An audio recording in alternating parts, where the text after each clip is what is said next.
औज़ुबिल्लाहिमिनश्शैतानिर्रजीम बिस्मिल्लाहिर्रहमानिर्रहीम अस्सलामु अलैकुम वरहमतुल्लाहि वबरकातुहू class 7th subject English lesson is lull date. ये लेसन स्टार्ट करने से पहले यहाँ पे मैंने कुछ वर्ड मीनिंग्स लिखे हैं। एपिलेशंस माना नाम रुतबा, रिनाउंड मशहूर, थॉट फिक्र, परस्यूट्स धंधे काम काज, मिस्टिक सोफियाना, लिटरली लफ्जी, हारमोनी तालमेल, ओवरवेलम्ड हावी होना छा जाना, एम्बलम अलामत, कुस्ट खोज, एसेंस निचोड़ या खुलासा।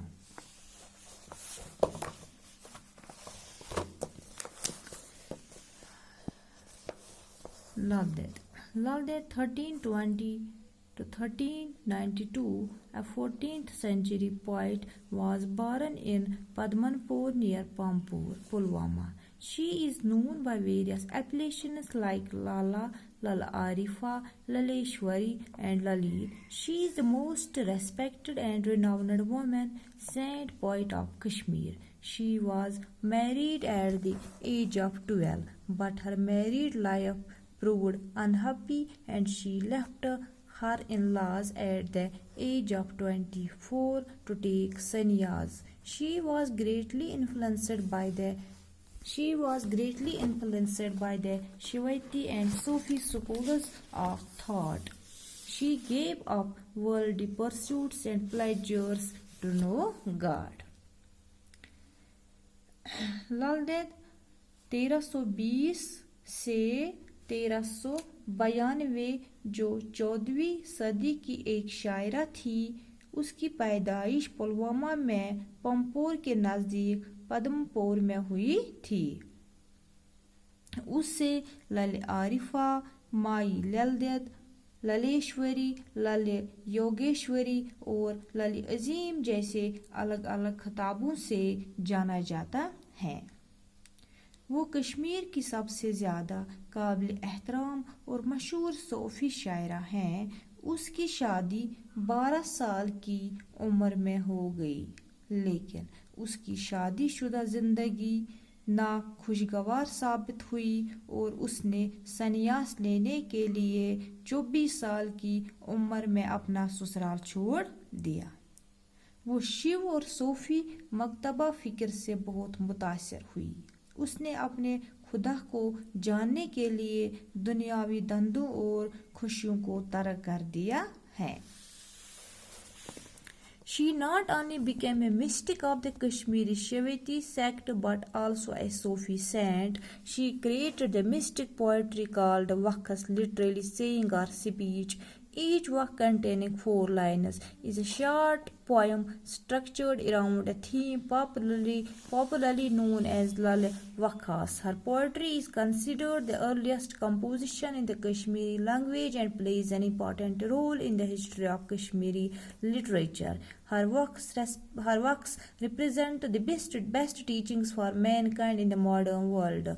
They inspire us to seek unity and harmony among the people of all religions and races. These works describe the relationship between man and God and the deepest urge of the human soul, that is to be one with the Almighty. In one of her works, she talks about the temporary nature of this world and advises people not to get overwhelmed by worldly pleasures and charms. Her poetry is rooted in humanism and is a treasure of wisdom, love, truth, peace, and eternal joy.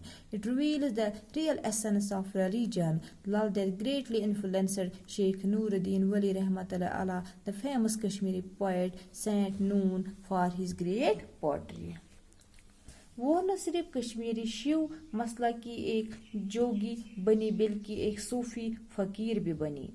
उसने सूफियाना शायरी की जिसे वह कहा जाता है और जिसके लफ्ज़ी माने होते हैं कहावतें या तकरीर।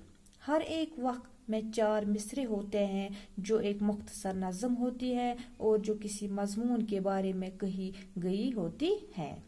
आम तौर पर इन्हें ललवह कहा जाता है और उसकी शायरी को कश्मीरी ज़बान में सबसे पहली तख्लीक माना जाता है और जो कश्मीरी अदब की तारीख में एक अहम किरदार निभाती है।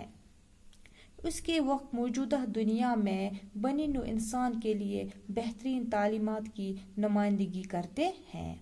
वो सभी मजहबों और कौमों के लोगों के बीच इत्तेफाक व इत्तेहाद तलाश करने की हौसला अफजाई करते हैं। ये वक्त इंसान और खुदा के बीच रिश्ते का और इंसानी रूह की बहुत ही गहरी तड़प का जिक्र करते हैं, जो इस कदर मुतल्लिक के खुदा यानी खुदा के साथ मिल जाने की होती है। अपने वक्फों में से एक वक्त में उसने दुनिया के बेसबाती की बात करती हैं और लोगों को सलाह देती हैं कि वो खुद को दुनियावी खुशियों और लालचों के काबू में न आए। उसकी शायरी इंसानियत की अलामत है और अक्ल, मोहब्बत और सच्चाई का एक खजाना है जो सुकून, खुशी और सच्चाई के लिए ज़िंदगी की खोज का जिक्र करता है। ये मज़हब की असली रूह को ज़ाहिर करता है। शुक्रिया।